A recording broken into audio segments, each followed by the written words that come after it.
Iyo uganira na rumwe mu rubyiruko ruvuga ko usanga bakunda gukoresha imvugo baziranyeho cyangwa zigezweho cyane ko bazumvikanaho nubwo babizi ko ari amakosa y'ururimi rw'ikinyarwanda kandi ngashobora no kuba yatuma n'abakiri bato bayakoresha ntibamenye neza ururimi rwabo kavukire. Ni ukuvuga ngo akenshi bigendana n'igihe tugezemo. Mw'aka kanya ushobora nko guhamagara umuntu ukamubwira ati ese shumi yanjye uri hehe, musange hehe se, kandi wagakwiye kumuhamagara mu izina nawe uburizi.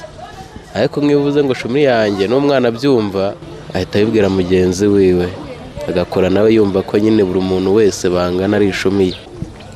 Ni amakosa ajyanye no guhina amagambo nk'ibintu bijyanye ngo n'amatabati, ubwo ni ingendo nyine. Hari imvugo zateye zisigaye bavuga gushona, kuyoka, ibintu nk'ibyo nyine by'ikinyarwanda basigaye baragihinduyemo ibintu bya sirenge nyine, ntabwo bagikoresha nyine cyimbitse nk'uko abatubanjirije cyangwa se abatubyaye bagikoresha cyangwa uko bakitwigishije. Kubera ibibazo byagiye bigaragara ku rubyiruko rudakoresha neza ikinyarwanda, byatumye inteko y'umuco ishyiraho inkoranabuhanga ya telefone mobile app bise tumenye ikinyarwanda, izafasha kumenya no kwiyungura ururimi rw'ikinyarwanda nk'uko bivugwa na Ambasaderi Robert Masozera, umuyobozi mukuru w'intebe y'inteko y'umuco. Twabonye abatoya urubyiruko ari rwo rwugarijwe cyane, noneho ugasanga uburyo bukoreshwa butabageraho mu buryo bworoshye kubera iterambere ry'ikoranabuhanga.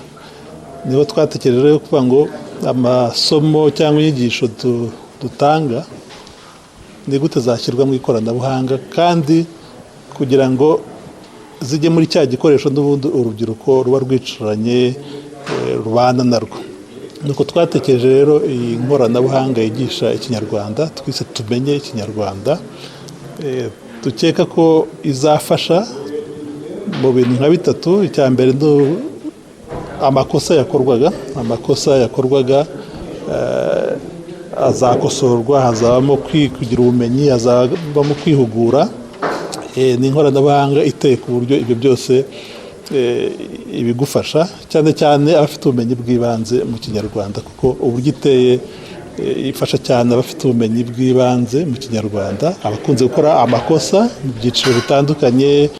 Inkoranabuhanga ya telefone bise tumenye ikinyarwanda itangiranye inyigisho 407 zirimo indamukanyo 28, amasano 32, ntibavuga bavuga 100, ikeshamvugo 42, inshoberamahanga 105 n'ibisakuza 100, ariko bikaba biteganijwe ko hari izindi zizagenda zongerwamo. Vestine Umurerwa, Isango Star.